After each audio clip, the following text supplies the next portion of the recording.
Melayu merupakan salah satu etnis terbesar di Indonesia. Bahkan, etnis ini tidak hanya tersebar di Pulau Sumatera, Kalimantan, Sulawesi, tetapi juga di luar negeri seperti Malaysia, Brunei, Thailand, bahkan Myanmar dan lain-lain. Cukup kuatnya pengaruh budaya Melayu pada waktu itu membuat pemerintah Indonesia memilih bahasa Melayu sebagai bahasa persatuan. Akan tetapi, eksistensi budaya Melayu menghadapi tantangan besar sekarang. Karena meskipun cukup berpengaruh, posisi Melayu belakangan ini kurang strategis dan pengaruhnya pun mulai berkurang. Budaya Melayu seakan mengalami kemunduran karena dianggap tidak dapat menjawab tantangan perkembangan zaman pada sekarang ataupun pada masa depan. Melayu telah menjadi suatu etnis yang kurang strategis secara sosial politik, bahkan kultural, atas alasan-alasan yang perlu dikaji secara seksama. Paling tidak, dengan melihat adanya kejayaan-kejayaan Melayu pada masa lalu, Melayu ini memiliki bekal yang pantas untuk pada hari ini tampil sebagai great tradition atau tradisi besar. Fakta memperlihatkan bahwa Melayu memudar sejalan dengan perkembangan zaman dan tokoh-tokoh Melayu yang lambat laun telah menyumbang pada identitas nasional, bukan pada identitas Melayu yang merupakan respons atas kekuatan Melayu yang terbuka dan memberikan pengabdian pada sesuatu yang lebih besar. Nilai-nilai luhur dan adiluhung Melayu yang berasal dari naskah-naskah serta sastra-sastra yang kaya tidak mampu diterjemahkan ke dalam tata nilai sehari-hari masyarakat Melayu dan mempengaruhi masyarakat tersebut secara luas, teman-teman. Kemudian, hubungan etnis Melayu dengan etnis-etnis lain ya yang terjadi secara alami tentu saja itu melahirkan penyesuaian-penyesuaian. Dalam kontak budaya dua etnis yang jamak terjadi adalah akomodasi budaya Melayu terhadap budaya lain yang tampak dari kemampuan bahasa Melayu misalnya. Itu seperti menyerap unsur-unsur bahasa dan budaya dari etnis lain. Nah, kemampuan dan karakter bangsa Melayu yang semacam ini membuka peluang besar untuk mengaburnya batas-batas bahasa dan budaya-budaya Melayu. Yang mana hal ini menjadikan budaya Melayu terbagi menjadi atau tergolong menjadi sub-suku atau sub-sub budaya. Seperti ada Melayu Kampar atau Melayu Sambas, Melayu Jambi, Melayu Riau ya. Dan masih banyak lagi. Kemudian atau bahkan di Sumatera Selatan itu tanpa sebutan Melayu ya, seperti orang Palembang, Komering, terus Ogan, Enim, Semendo, Rawas dan lain-lain. Nah, tidak seperti Jawa atau Sunda atau Bali, banyaknya sub-suku di Melayu ini menyebabkan kolektivisme itu tidak terbangun.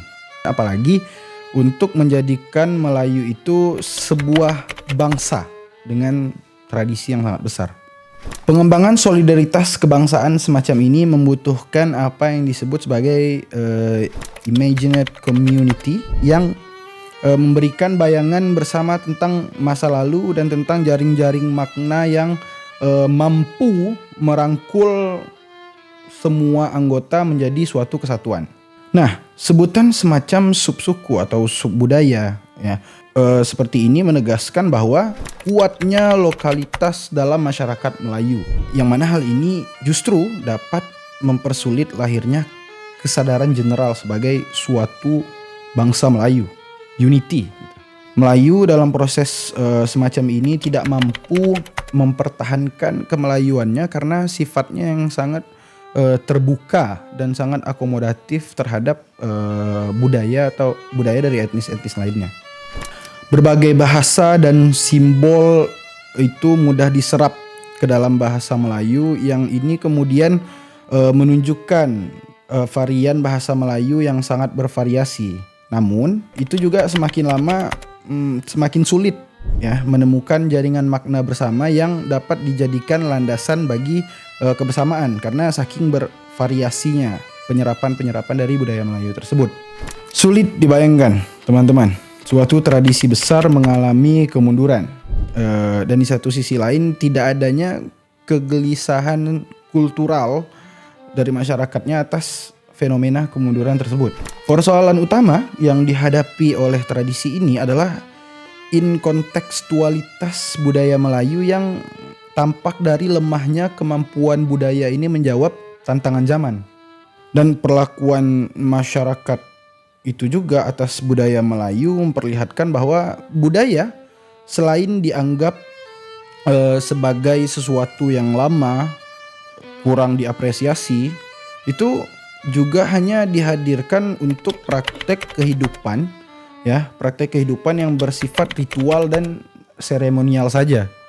Nilai-nilai budaya Melayu itu tidak hadir dalam ruang-ruang rumah tangga atau pemerintahan, kemudian ruang-ruang publik, ya, ruang politik atau bahkan ruang ekonomi gitu.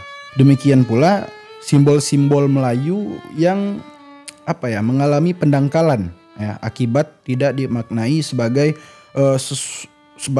sebuah kerangka filosofis, namun hanya sebagai aksesoris belaka.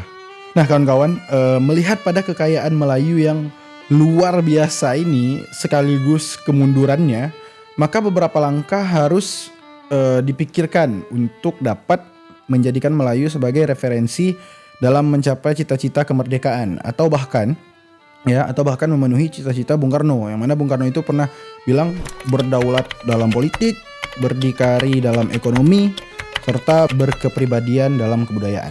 Kedaulatan, kemandirian, dan kepribadian itu hanya dapat dibangun dengan menggali dan menghargai serta memanfaatkan kemampuan atau kekayaan budaya di Nusantara. Sejalan dengan usaha tersebut, menurut Irwan Abdullah yang juga menjadi referensi dari narasi ini, ada beberapa tahap yang dapat kita lakukan.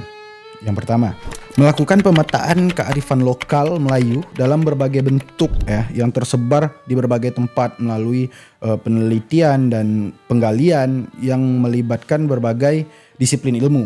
Seperti pendekatan arkeologi atas situs-situs Melayu, kemudian pendekatan bahasa dan sastra atas naskah-naskah dan bahasa-bahasa yang dulu dipakai sehari-hari dari zaman dulu sampai sekarang. Kemudian hingga pendekatan antropologis seperti simbol-simbol yang terwujud dalam berbagai bentuk. Nah, yang kedua adalah peningkatan praktek pengetahuan dan kesadaran masyarakat, ya, sosialisasi. Untuk masyarakat luas tentang adanya sumber-sumber yang kaya ya, bagi kehidupan bersama yang lebih baik.